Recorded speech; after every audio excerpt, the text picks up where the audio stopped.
Ребят, еще нашел в Nikhef воркшоп станочный, но там закрыто. Может, с другой стороны вход есть. Мы записались на экскурсию в 1:30, пойдем в лабораторию.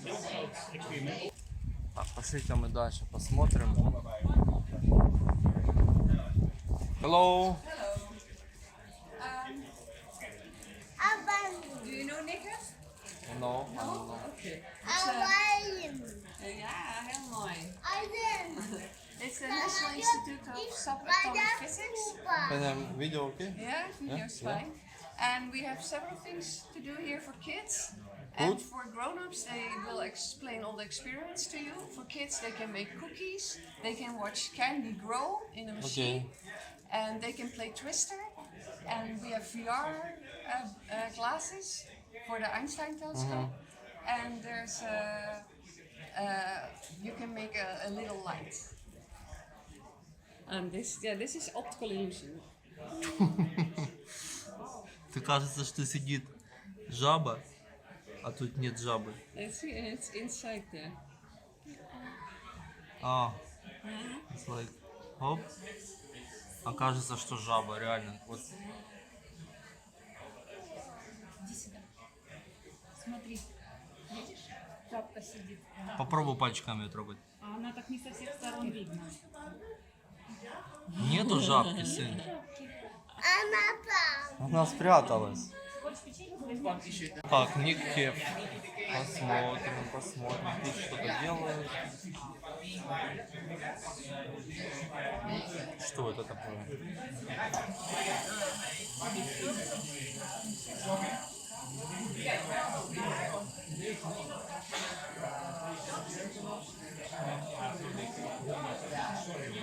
Какой-то подводный зонд или что это?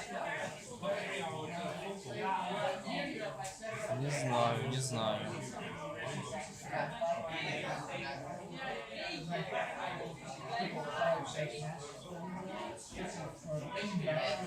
Что-то под воду спускают.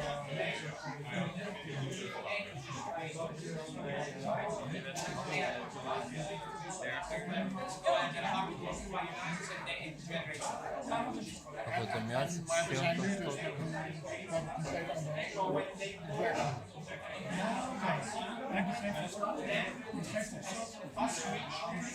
Hello. Hello.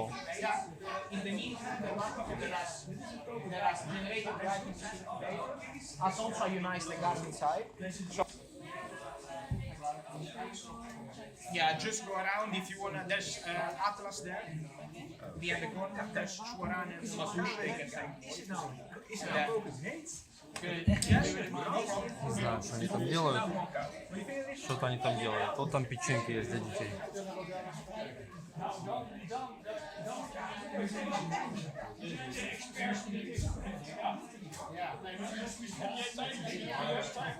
Интересно ходить, когда ничего не понимаешь, все новое. Что-то для адронного коллайдера. Все здесь серьезно. Здесь люди не играются в игры.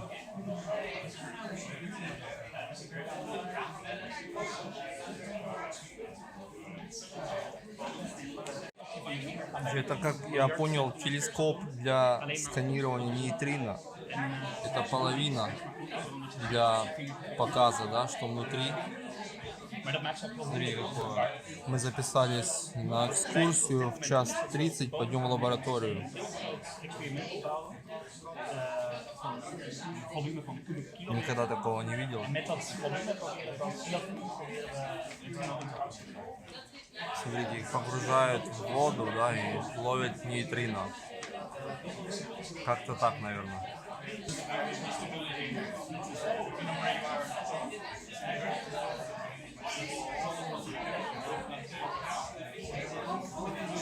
Куда же ты?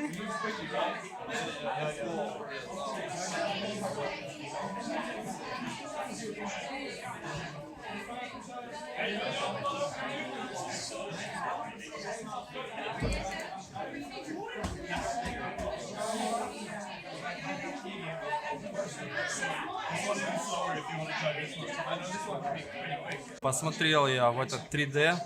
Это 3D симуляция вот этого изображения.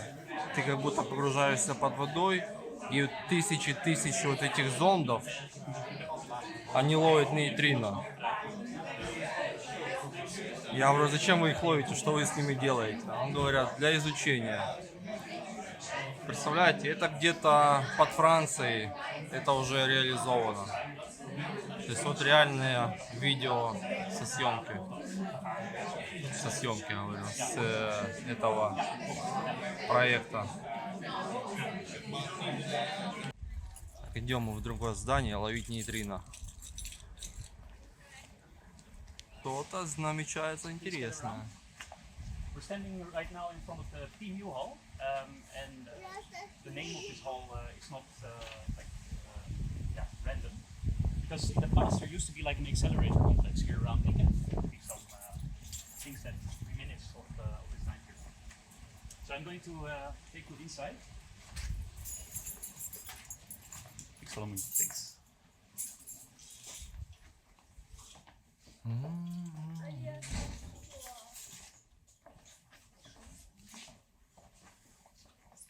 Okay, so I think I already gave most of you like the standard explanation. But what we do with KM3net is that we look for neutrinos, which are fundamental particles, elementary particles. And they're the most abundant massive particles in the universe, but there's still a lot that we don't know about them. So one of the things that we're trying to answer is which of the neutrino species is the heaviest. And we're trying to do that by measuring very seldom neutrino interactions, which happen from time to time when a neutrino scatters on an atomic nucleus in the seawater, and then it creates a flash of light that we try to observe with very sensitive photodetectors. And what it will look like in the end is approximately something like this. So we have these building blocks which consist of 115 detection lines, as we call them, which each have 18 sort of optical modules. These I like to call just the eyeballs of our experiment, because they have 31 photosensors, which are sensitive to individual photon particles in the seawater. And the reason that we're at the bottom of the Mediterranean Sea is also because the water there is very transparent, so the light travels far. We can see interactions that happen at long distances. And it's just extremely dark there. We need to be in an environment which is shielded from as much background as we can. So just by being at the bottom of the ocean, for example, the background that we get from atmospheric muons, so charged particles that reaches from the upper atmosphere, is already reduced by a significant number. And it's one of the reasons why we're doing our science there. But it's a sort of wacky environment to do particle physics, right? I don't think any other type of particle physics experiment is located in such a weird place. And that means that we can also do more than just particle physics. So actually, marine biologists, for example, are also super interested in what we do, because from time to time we see this phytoplankton light up in the detector. And yeah, they are interested in observing that and knowing how the nutrients, for example, flow through the Mediterranean Sea. So it's a very diverse experiment, I think. And in this hall over here, we are building some components of our experiment. Здесь строят эти зонды. Оу, воу, воу, воу.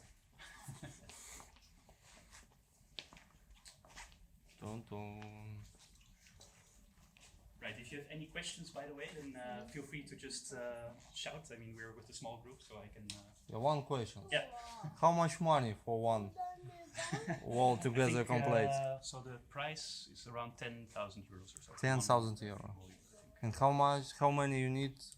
We need, so we're building this, a block of our experiment consists of 115 times 18 of these. So this is project not ready. You just we're build. still building it up. That's why we're also busy So here. you need one. Yeah.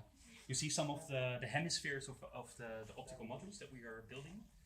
And what we do here is like we have very skilled technicians that put together, like first of all these glass spheres, and then they put in some sort of plastic container where we can install these photosensors. Also electricians, for example, that make sure that we can read out all of the data that we measure with these photosensors. So there's lots going on here, and Nikhef actually plays a very big role in building up our experiment. Do you guys also make the photosensors yourself? The photosensors are from Japan, so there's this company called Hamamatsu, which is very famous for producing very sensitive light detectors, and we import them from Japan. But then we have to install them and make sure that they are working. So that's what we are doing here essentially, and all the PhD students here at Nikhef, also me for example, we are involved in like making sure that our equipment works as it should. So we have like a dark room, which is on the right over there, which is just some room which we can close off and make very dark. And you test this? Yeah, exactly. So we put these modules under some voltage and then check whether they measure the right signals. And there are lots of instruments that are attached to these modules, right? So it's not only like these PMTs that you see over here. But one thing that we also need to make sure is that we can track, for example, where the modules are located in the seawater. Because there's sea currents, so these lines that you see, they sort of sway with the sea currents. And we have some acoustic sensors, for example, that we use to track where the modules go. And we can do that to centimeter precision. So we really know very accurately where all our instruments are located.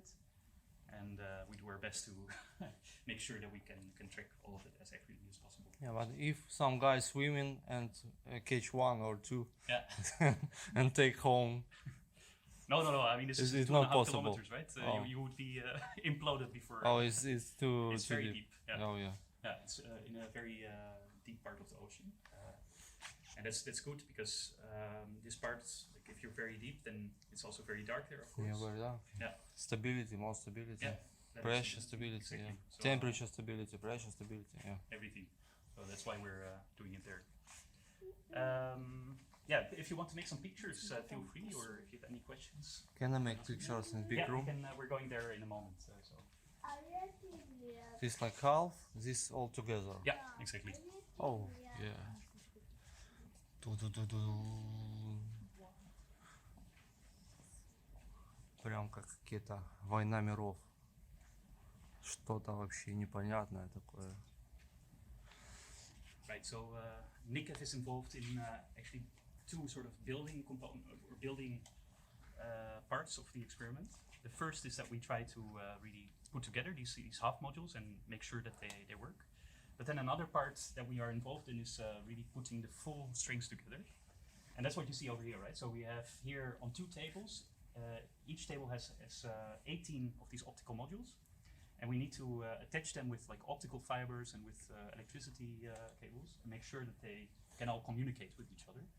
And that we can communicate with them also, because we sometimes need to adjust something in the inside of the optical module from a distance, and then we're able to do that via the shore station, essentially.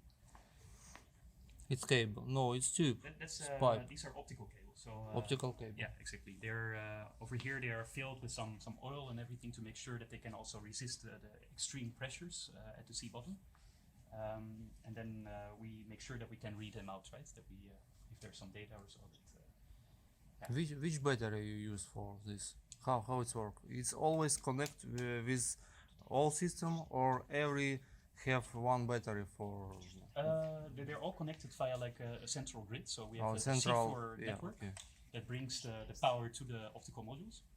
And what's very special about our experiment also is that we essentially try to get all of the data that we measure without any bias to the seashore. So we put all of the different photons that are detected by these sensors through a sort of feed through to the seashore, where we have a station that collects all of the data and then filters it and stores the data that we can use for our experiment. So it's quite unique in that sense, I think.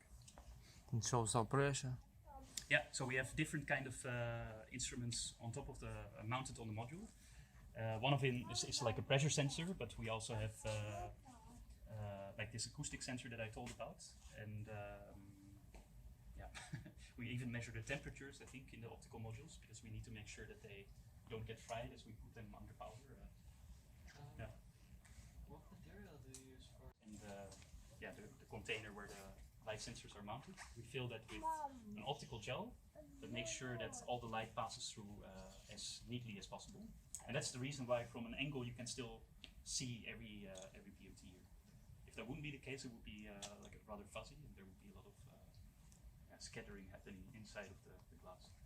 So this is very important. And all these processes essentially happen here. So we have technicians that sort of mount the optical modules on a big bench, and they fill them with optical gel. They put together the two halves of the module. Also interesting, by the way, is that we don't need to use any glue to put together these hemispheres, because at the bottom of the Mediterranean Sea the pressure is so high that essentially just that pressure alone puts them very tightly together, and there's no way that you can can move the different hemispheres. Just this. Yeah, it's just like a rubber band or something that we put around it to make sure that it's sealed. But only the pressure of the water is enough to keep them stuck together. So we don't need to glue them or... But how do you keep them stuck together when you're moving them down? So when we're moving them down, we have these sort of launcher modules. Maybe you saw them in the video. It's like a big sort of spherical thing where we sort of wind the optical modules around it. Then when we do a deployment, so when we put these strings on the sea bottom, we bring out the ship, and this launcher module is then sank to the bottom of the ocean with all of the optical modules still mounted on top. And only after it reaches the sea bottom, they are released. So then you will see this sort of launcher module sort of widening upwards, and it will, under the buoyancy force, sort of release all of the optical modules. So that's how we keep them together. Yeah. And that was actually a big engineering question, because you need to be able to deploy these things quickly, right, and fast. So yeah, we had to think of ways to do that, and this turned out to be a very efficient way. So you get to see what sort of considerations go into building. They wanted to install something or let some room for additional components. Ребята, они строят такие вот 150 таких зондов, делают сеть под водой.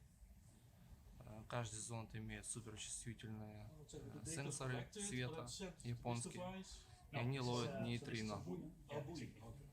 Ловят? But also all of the modules themselves, there's some buoyancy, so they sort of drift upwards, and that puts pressure or like make sure that these lines stay. Yeah, exactly. Yeah. I was involved. Oh, cool. At Yeah. the time, What's your name? Auke. Okay. Yeah. Yeah. So of the tube. So with these sensors we can really detect single light particles. Very sensitive equipment. Here you can see it. The glass is barely connected to the glass. Nothing in between, otherwise because of the pressure the glass will... Ja, het zijn wel leuke.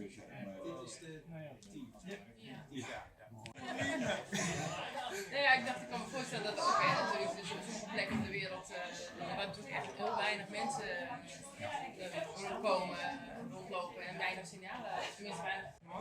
It is an implementation of an image before it gets je kan van alles maken mee. Van het woord of van die blokjes hier. En dan kan je verschillende lichten houden. Je kan het uitzetten maken. Hello. Kleine bouwsteentjes zijn al zelf. En dat is beeld weer het is alles wat je ziet, heb je maar een kleine. Dankjewel. Hey, super. Hij is allemaal te veel kleding. Nee, dat zag ik wel. Kijk maar eens wel. Nee, de Amsterdam. Ребят, еще нашел в Nikhef воркшоп станочный, но там закрыто. Может, с другой стороны вход есть. I think they're very open to letting me out. О да, тут есть вход. Поехали. Так, Nikhef, ихняя станочная мастерская, посмотрим.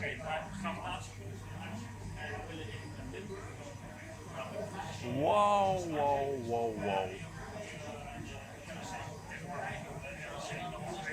такой размерчик серьезный.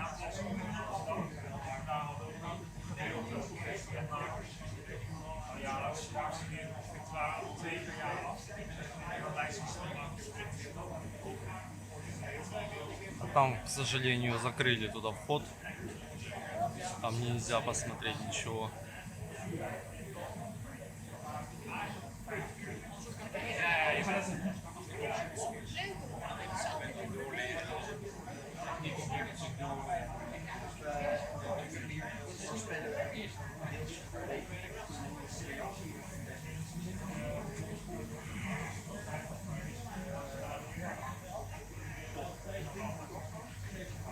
Вот такой вот участок у нас тут есть. У них там есть скорее, чем у нас. Смотри, какая печь. Какие-то штуки-дрюки. Все новое, непонятное. Мерительный участок. Интересный штангенрейсмас электронный на гранитной плите. Проектор. Это реальный мерительный участок.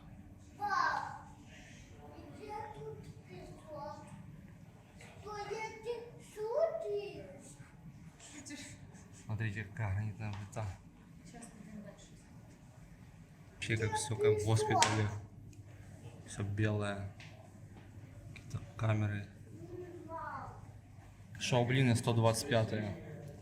Туда, к сожалению, нас не пустили. Там закрыто. Даже походить, поснимать просто ничего нельзя.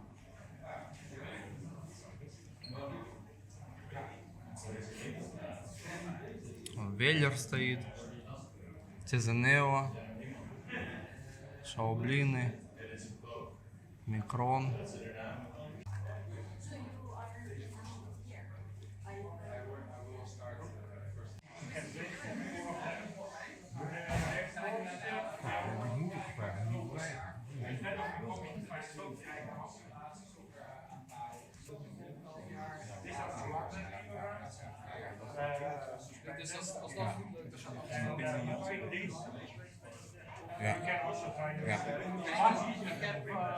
Because there are a combination of different things which pushing against each other, they can counteract partially counteract each other.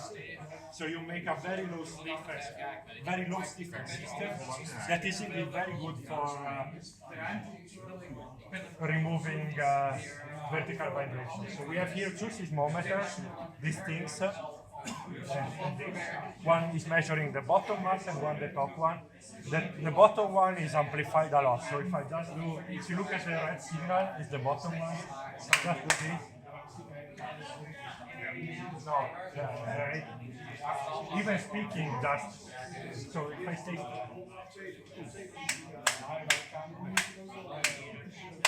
Okay, sensitive just to the air vibration, while this one is tuned to be less sensitive.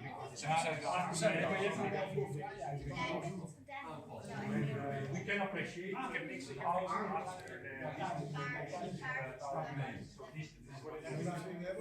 despite it being extremely low. Yeah, so similar systems are also used to build small seismometers. So this is a tiny version of it. You can also see that